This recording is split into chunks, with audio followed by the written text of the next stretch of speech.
Assalamualaikum warahmatullahi wabarakatuh. Hadratin Nabi Mustafa Muhammad Rasulullah sallallahu alaihi wasallam. Al-Fatihah. A'udzu billahi minasyaitonir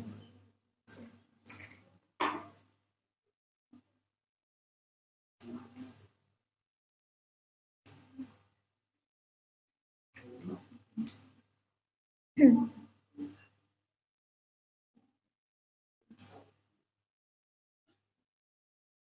Bismillahirrahmanirrahim. Qala al-muallif rahimahullah wa nafa'ana bihi bikum bitarmin ya rabbil alamin. Halaman 94. Terus ya.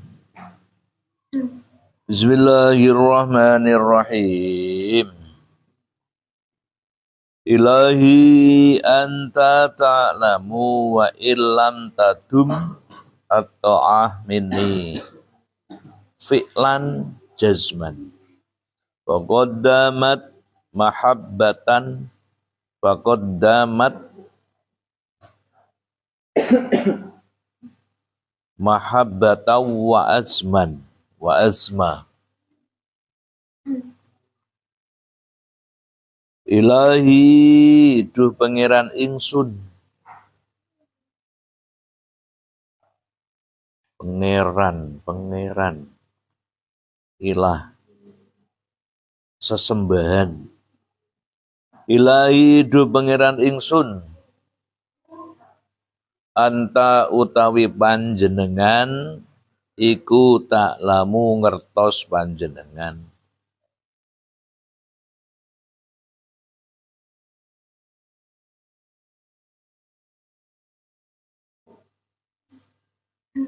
Wa ilam tadum utama lan senajan to mboten langgeng apa taat mini saking ingsun apane iku khabari dama fi'lan penggaweane jazman kang pesti tetep faqaddamat mongko teman-teman wis langgeng napa taat apane mahabbatan senenge wa azman lan sejune. Jadi lagi-lagi ajaran tasawuf itu untuk menyempurnakan ya. Tasawuf itu ajarannya, fahamnya itu jadinya iku torekoh ya. Tadi ini tuh istilahnya. Organisasinya torekoh. Lah, torekoh itu harus punya hukum atau aturan. Aturannya itu tasawuf. Kitabnya tasawuf. Nah, targetnya apa? Targetnya makrifat. Jadi orang agar bisa mengenal Allah lebih dekat itu makrifat ya. Nah, sebenarnya makrifat itu dalam syariat sudah ada, syariat itu lengkap. Makrifat hakikat sudah ada. Tapi kan secara umum. Jadi kalau kita itu ingin spesial ya, spesifik ya, ingin mendalami makrifat, ya lewati torekot. Nah, torekot nanti di sana yang diamalkan itu adalah bagaimana cara bermakrifat pada Allah sampai ke hakikat ya. Lah otomatis torekot itu harus punya panduan ya. Panduannya apa? Tasawuf. Ya ini tasawuf. Tasawuf dari kata membersihkan ya. Ada yang mengatakan tasawuf dari kata bulu karena orang-orang tasawuf pakai bajunya pakai jubah bulu. Itu sama dengan syariat ya. Orang-orang syariat itu punya hukum, punya panduan. Tapi kalau syariat kan secara global. induknya syariat. Lah pokok panduannya adalah fikih ya. Karena ibadah itu kan panduannya ibadah raga ya. Ya jenenge raga ya plus nyawa lah. Ora ana raga ibadah dhewe ora ana. Mung panduan ibadahnya syariat itu pakai ilmu fikih. Ya walaupun nanti dalam toreko juga pakai juga, ndak boleh ndak pakai. Nah makanya ya ketika toreko itu ndak pakai hukum, ndak pakai ajaran tasawuf, ya yang terjadi ya nerak-nerak ya. Bodoh karo wong syariat orang ngerti hukum fikih. Wong syariat orang ngerti hukum fikih ya apa duwe. Engko nek salat misalkan ngene. Nah ini kan orang arti nek iku batal. Jadi salat nyentang-nyentang koncone. Narang ngono yo angop. Wangop. Wah. Bareng ngono mosok salat to ben nilisa. Mbek ngitung duit itu kan ada. Nah masalahnya orang arti hukum fikih, orang arti panduan salat kan. Itu perumpamaannya begitu ya. Lah torekot yang ngono, torekot nak ndak ngerti ajaran tasawuf ya padha wae. Bagaimana cara membersihkan jiwa, bagaimana belajar makrifat yang benar. Terus bagaimana kalau kita itu menjalankan torekot, bolehkah meninggalkan sholat? Ya tidak bisa karena torekot itu sendiri kan menyempurnakan syariat. Artinya menyempurnakan itu kita mengambil bidang yang lebih spesifik. Nah dalam syariat itu kan ada muamalah, ada ubudiyah ya. Muamalah itu perbuatan sehari-hari. Ubudiyah itu peribadatan ya. Ubudiyah isinya ya banyak. Karena ubudiyah itu meliputi menjalankan perintah Allah, menjauhi larangan ya. Nah, menjalankan perintah Allah, menjauhi larangan. Nah, ini syariat ya. Nah, terus ketika kita ingin mengetahui siapa itu Allah, lah ini kon, ini sudah ngarane marifat nih. Lah kalau secara global kita sudah tahu Allah adalah pencipta langit dan bumi. Tapi agar pemahaman kita tentang Allah lebih dekat, nah itulah marifat, menurut. Nah, ketika kita itu memahami Allah lebih dekat, otomatis dalam menjalankan perintah itu lebih mantap, ngono lho. Tujuannya ngono nih. Menjauhi larangannya lebih mantap karena apa? Ketika kita itu tahu atau marifat pada Allah, ketika kita berada di suatu tempat, misalkan ya, tidak ada orang ya, bayangkan, halo, tidak ada orang, sepi ya, di pinggir kali, terus di pinggir sungai, terus di bawah pohon bambu era, terus tidak ada orang, sepi, yang ada kamu, kemudian ada cewek lewat misalkan, apa yang kamu lakukan? Lah tapi kalau kita itu makrifat pada Allah, Allah tahu kan, ketika melihat cewek lewat ya, subhanallah, kan ngono kan ya. Orang kaya kowe nak melihatnya, wih, ana wong lewatnya adoh, wih, wih, wih, ngene, wih, ngono kan ya. Lah itu kan dia belum makrifat pada Allah, kan habis makrifat pada Allah ya. Misalkan melihat cewek melintas, bagaimana melihat cewek mandi misalkan ya, langsung astagfirullahaladzim, ngene kan. Beda lah nek orang makrifat nek Allah kan, dia ndak tahu bahwa dia itu dilihat oleh Allah. Melihat cewek mandi langsung, wah menek klopo. Subhanallah. Jadi cewek doa yang ngono nawes makrifat pada Allah itu diganggu laki-laki hidung belang ndak bakal mau. Tapi nek orang makrifatnya Gusti Allah, boro-boro diganggu laki-laki hidung belang, diganggu laki-laki ndak berhidung dia mau. Nah, itu bedanya, makanya kita harus belajar makrifat. Jadi belajar makrifat itu mengenal Allah lebih dekat. Lah itulah ajaran tarekat. Lah setelah mengenal Allah lebih dekat, kemudian kita mengarah lagi ke puncaknya, yaitu hakikat. Karena kalau kita mengenal Allah itu hanya tahu saja, oh Allah begini-begini melihat kita, Allah begini ya. Nah, tapi kalau mengenal lebih dekat sampai ke puncak, oh ternyata la haula wala quwata illa billah, la maujuda illallah. Ternyata kehidupan ini tanpa ada kekuatan Allah itu tidak ada kehidupan. Jadi dunia ini ibarat apa itu jenenge? Ibarat listrik ya, kan banyak ya, balon-balon banyak ya. Ada kipas, ada semua. Ternyata itu kalau tidak ada energi listrik itu semua mati. Lah itulah dunia ya. Seandainya itu tidak ada kekuatan dari Allah, tidak ada daya dulu tuh. Haula kan. Haula itu daya. Daya itu pada karo energi. Lah daya itu punya kekuatan. La haula wala quwata illa billah kan ya. Ternyata di alam semesta ini sumber energi itu dari Allah. Benar, dari Allah. Nah, termasuk listrik ini dari mana itu? Kan menghisap energi itu dari alam kan. Ya, kalau orang kafir bilang sumber energi alam kan. Nah, padahal itu sebenarnya energi Allah itu. Nah itu seperti itu.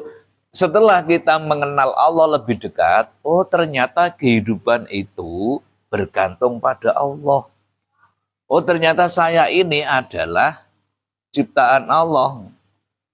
Sebenarnya adanya saya menunjukkan adanya Allah.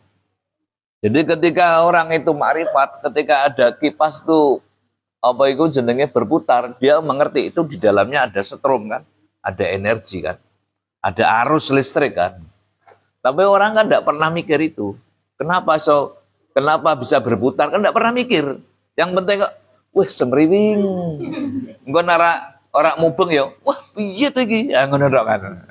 Piye to iki? Bosok opo itu iki? Tidak pernah, Deng. Padahal kalau dia marifat tentang listrik itu tergantung energinya itu. Lah kalau begitu, alah ngono kuwi semubeng ya karena ana arus listrik ya kan. Nah, makanya kehidupan ini bisa berjalan, kita bisa hidup ternyata ya ada kekuatan Allah itu haula gitu. Haulun itu ya. Doyo sangka Allah itu. Lah ketika kita memahami itu, ternyata kehidupan saya itu kehidupan Allah. Lah itulah hakikat. Hakikat itu ngarane hakikat. Makanya kalau orang makrifat itu kan hanya mengenal. Dia untuk mendekatkan diri pada Allah paling masih pakai zikir. Nah itu Allah kan. Karena masih ada jarak. Tapi kalau sudah hakikat, oh ternyata saya ini semua itu tergantung Allah. Kekuatan saya dari Allah. Saya gerak, Allah yang menggerakkan. Nah ketika kita bergerak, ingat bahwa yang menggerakkan Allah itu kan sudah manunggal itu kan. Nah itulah hakikat. Karena hakikat tanpa mengingat, dia sudah ingat kalau hakikat. Nah kalau ma'rifat dia membayangkan kan. Nah itu bedanya loh. Makanya kalau wali-wali kayak Nenek Gone Hikam sendiri kan ibaratnya melihat wedhus, melihat Allah itu maksudnya begitu loh. Orang kok Gusti Allah nek wedhus oh rupamu kono. Gusti Allah nek donya ora kamot kok nek wedhus ndasmu kono. Apa meneh kok ngaku Gusti Allah, bareng iku salah paham itu cepat pikirannya. Jadi itu nak dianalogikan seperti itu ya. Jadi ibaratnya makanya kalau dalam Al-Quran Allahu nurus samawati, jadi cahaya Allah itu menyebar ke seluruh alam. Lah cahaya Allah itulah yang dinamakan power, energi doyo nak cara Jawa, nak cara Arab, cara Quran haul. Lano la haula wala quwata illa billah kan. Jadi kekuatan di alam ini baik dunia maupun akhirat itu kekuatan Allah, doyone Allah. arus listrik Allah kabeh ngono lho. Itulah hakikat. Kalau paham itu, kita diam saja ya tahu bahwa kita itu digerakkan oleh Allah, didiamkan oleh Allah, bergerak, digerakkan. Ya memang itu, memang hakikatnya seperti itu. Karena apa? Tanpa ada doyone Gusti Allah ya rasa gerak berdua. Berdua karo kipas kuwi. Nah, makanya kalau sudah seperti itu pemahamannya, ya itulah hakikat. Ana sing ngarani manunggaling kawula Gusti, walah. Ya manunggal kabeh wong iku. Tanpa manunggal ya ora iso urip, ngono lho. Karena kita itu manunggal karo doyone Allah ku mau. Ibaratnya iki kan nek donya kene kan ada itu kan. Ada ana apa nure Gusti Allah itu kan menyebar ke seluruh alam yang kita hirup barang ini. Kenapa udara mengandung oksigen? Oksigen itu dari mana? Ya, ngono lho. Engko sumbernya ning nure Gusti Allah kuwi, ngono lho. Itulah hakikat ya. Jadi ojo aneh-aneh. Lah ketika orang itu hakikat sudah tahu, oh iya ya saya hidup, Allah yang menghidupkan, gerak yang menggerakkan. Ya termasuk kalau orang itu ma'rifat, paham tentang Allah, Allah punya perintah. Kita itu kan diperintah sholat, ya kita harus sholat. Ya ngono kudune. Orang kok wis ma'rifat sithik-sithik terus ninggal sholat, ya ora ngono. Ora ono ngono kuwi, ora ono wis dimanapun ndak ada. Jadi kalau ada ajaran kok melegalkan tidak sholat, itu pasti ajaran sesat ya. Apapun alasannya ndak bisa, ndak ada. Karena ndak ada data atau dalilnya ya, yang membolehkan orang tidak sholat itu ndak ada. Lah, secara gampang ya, mengambil contoh ya, seandainya ketika orang itu sudah makrifat pada Allah, lebih-lebih hakikat kok boleh tidak sholat, Kanjeng Nabi orang pertama ndak sholat. Ngono lho. Kanjeng Nabi kurang apane? Iku jek sholat. Nah misalkan kon awis cedhak nek Gusti Allah oleh orang sholat, Kanjeng Nabi ya wis ngajarke kuwi kan. Kowe nek wis cedhak Gusti Allah kena ora sholat. Kenapa Nabi ndak mengajarkan itu deh?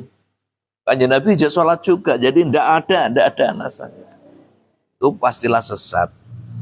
Lah kita itu jangan terpengaruh oleh cerita-cerita atau dongeng-dongeng wali paidi, terus wali apa ki paimin, wali paiman katok ilang ngene iki aja. Wanane kono ya iya wah. Jadi dhek kuwi kaya makrifat-makrifato, kaya hakikat-hakikato, wah ya kae wis. Aku iku sing aku kok ora salat piye? Aku ki salatku luwih dhuwur daripada kowe. Kowe salatmu paling raga tok. Aku iku nak kadung salat, pikir aku salat, perasaanku salat, rohku salat, hatiku salat ngono kuwi. Iku nak salat ceritane kan raga apa jenenge roh, hati, pikiran, perasaan salat kabeh Gusti Allah. Nah, lah tapi rogone ora salat. Lah apakah itu bisa dibenarkan? Tidak bisa, apapun alasannya. Lah tapi dia kesaktiannya itu pasti dari jin, dari setan itu pasti. Lah lah tapi wong kuwi ora salat kok sakti, ala aja saktine ya. Nang goleki wong sakti kae apa ku jenenge? Master Limbat. Master Limbat. Terus apa kayak Deddy Corbuzier lah ya. Iso bengkoke sendok. Master Limbat kayak wah sakti. Tapi Master Limbat ini dia akhir-akhir ini dia itu dakwah. Jadi Master Limbat itu kekuatannya itu digunakan untuk dakwah. Jadi walaupun dia punya seperti itu ya, terlepas siapa yang menjustis apakah itu dari Allah, dari setan.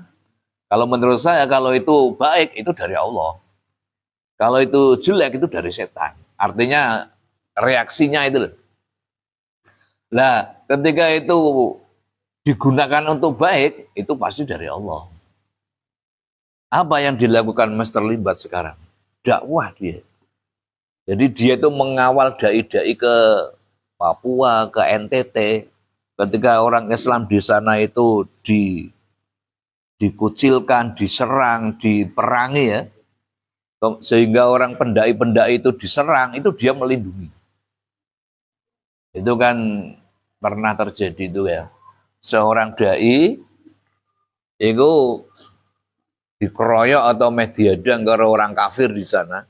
Itu Mr. Limbat datang di depan. Ayo, ya.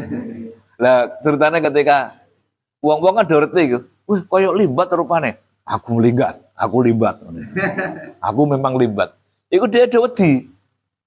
Wah, akhirnya terus malah di apa iku jenenge ana sing video, ana sing apa iku foto malahan diambil kene omahe, terus malah do mlebu Islam kan. Nah niku lho. Jadi kalau memang kesaktian ya itu digunakan untuk baik itu pasti dari Allah. Tapi kalau digunakan untuk jelek itu pasti dari setan. Jadi pada dasarnya semua dari Allah. Ya, tapi kalau digunakan untuk baik itu akan istiqomah dari Allah. Tapi kalau digunakan untuk jelek itu sudah diambil alih oleh setan. Intinya gitu.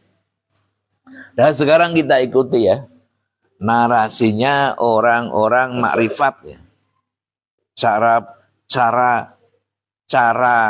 apa itu cara mendekatnya orang-orang makrifat. Ilahi anta ta'lamu wa illam tadum at-ta'ah minni fi'lan jazman. Tapi kan faqad damat mahabbatan wa azman. Ya Allah, engkau tahu walaupun taatku itu tidak langgeng.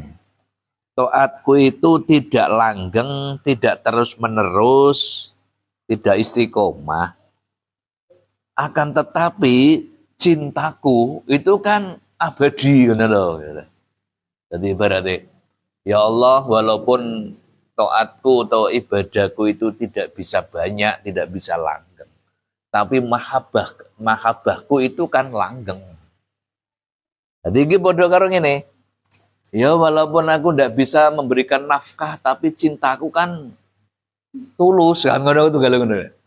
Walaupun aku tidak bisa membelikan apa itu istilahnya pakaian perhiasan tapi kan cintaku tulus padamu lah ngono kan ya. Lah ngene kan biasanya bisa menggugah kan. Rayuan seperti ini biasanya bisa menggugah karena dia cara dene apa ya? Ngrumangsani kurangi. Nah, ngrumangsani kurangi walaupun ibadah kaya apa itu tetap kurang. Lah wong sing ngrumangsani kurangi ngono kuwi sing apik, dadi ora sing ngandalke akeh kuwi. Jadi ya Allah, walaupun ibadahku itu tidak bisa ajek, tapi kan mahabbahku kan tetap. Jadi walaupun saya itu tidak bisa bekerja dengan baik, tapi kasih sayangku kepadamu itu kan langgeng. Nah, artinya apa? Ya agar tetap diperhatikan oleh Allah. Dapat perhatian oleh Allah. Artinya tidak dimarahi atau tidak diapa. Jadi seperti itu ya gaya-gaya narasi orang-orang sufi atau orang-orang makrifat pada Allah. Jadi dhek jek ngrumangsane kurang, tapi perasaane iku sing gedhe, cintane. Padha karo ngene. Lah sebab apa to? Wong tarekat iku nak kowe weruh tasbih wong tarekat weruh. Tasbih iku cilik terus ora bunder ora krowekan. Tahu ora burung? Alah sakno ya. Jadi tasbih modele iku ora bunder tapi sigrak. Jadi misalkan ngene ya, iku disigrak akhirnya terus kayak separuh-separuh nih. Sebabnya apa? Ternyata rahasiane ngene. Nek bunder iku jupukane suwe siji-siji. Karena kan dikira kan ngene.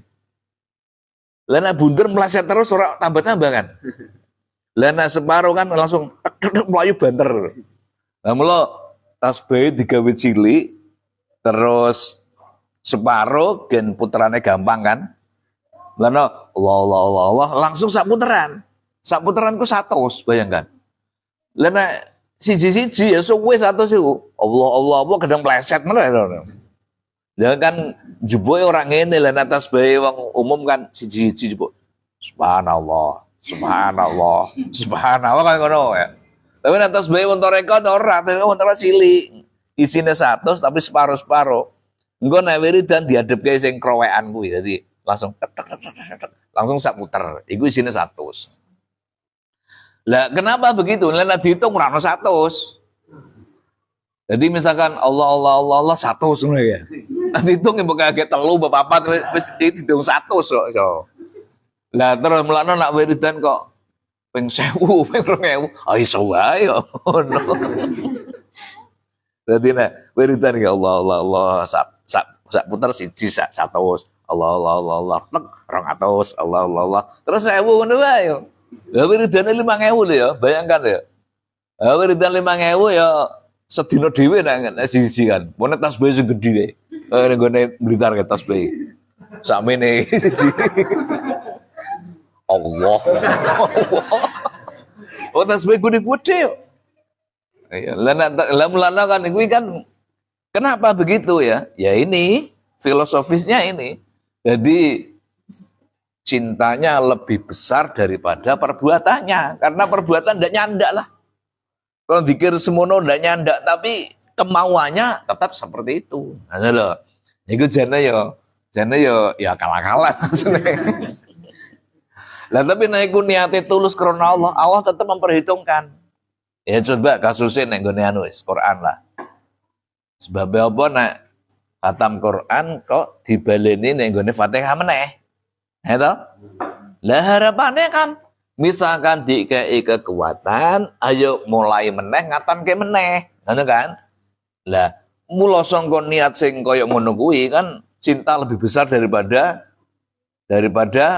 pengorbanan. Ya nanti daripada perbuatan kan. Lah mula Gusti Allah ganjar nek maca Quran sak glondong rampunge diteruske dimulai Fatihane walaupun ra tutuk iku pahalane padha karo maca rong glondong kan ngono kan. Padha karo 2 kali khatam. Soale nili ini ate ku mau. Nili ini ate ku mau. Mula aja gumun ana nggone toreko iku tasbih dikroweki ngono lho. Jadi Allah 100 Allah 200. Ya sekono kuwi lah. Tapi memang niatnya karena Allah kan tidak masalah ya. Lah bidone niat curang ya beda meneh wong jenenge niat curang ya apa meneh kok dikroweki, lha mbok dinteki ya padha wae. Dadi niat curang beda meneh. Jadi itulah ya, itu gaya-gaya orang-orang makrifat ya. Jadi apapun itu diarahkan menuju Allah. Jadi apapun yang terjadi itu dibalikin Gusti Allah kabeh. Walaupun apa iku jenenge musim paceklik ya, musim paceklik. Masyarakatnya udah kelaparan. Terus dhewe ya lapar. Terus dhewe meruh pasir. Wah ngene iki gandum ya tak dum-dum kene masyarakat. Ngono ki Zat. Lah karena ketulusan niatnya itu Gusti Allah ngai ganjaran pahala padha karo gandum sak gunung kuwi didum-dum masyarakat. Nah ngono kan, ono hadis kan kuwi kan. Lah dadi sangka niate kuwi. Jadi niate memang tulus tapi tenan. Ojo rekayasa. Lah kowe kok bojomu ora tau mbok nafkah ya. Alah nafkah lahir kok ora penting batin. Ngono ki. Lah kan uang kan sing penting batine, ngono ya ora cukup lah nek ngono lah ya. Iku pengecut nak kuwi. Kecuali nek tenan ya ndak apa-apa. Jadi itulah ya, harus dipahami ya. Sekali lagi jangan terjebak nek nggone narasi-narasi orang yang tidak berilmu atau tidak bertanggung jawab. Atau lebih jelasnya orang-orang sesat lah. Jangan diikuti. Ilahi kaifa wallahu alam al-Fatihah.